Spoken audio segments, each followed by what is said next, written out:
In today's video, I'm going to teach you how to type in Fusion 360. If you've ever wanted to add labels, part numbers, or simple lettering to your designs, this is exactly what you need. We'll keep it clear and practical so you can follow along confidently. First, make sure you have a sketch open in Fusion 360. Text is sketch-based, which means it needs to live on a sketch plane or a face you care about. Choose a plane or face that makes sense for where the text should appear in your design, and zoom in to the area where you plan to place it for better precision. If size matters for manufacturing or printing, glance at your document units so the text height you choose will match your intent. With the sketch active, go to the Create menu and select Text.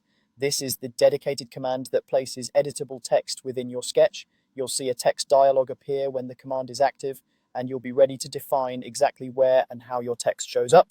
Click in the sketch where you want the text to appear, or if you want the text to follow a curve, select an existing sketch path such as a line or an arc.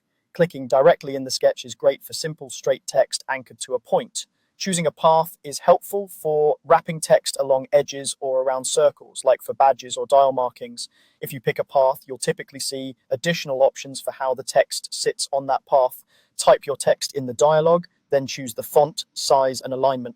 Font controls the style and weight. For small engravings, a clean, simple font often reads best. Size, sometimes shown as text height, is controlled by your document units, so a height of 5 means 5 millimeters in a metric design or 5 inches in an imperial design. Alignment determines how the text anchors relative to your click or path, left, center, or right, making it easy to line up labels precisely.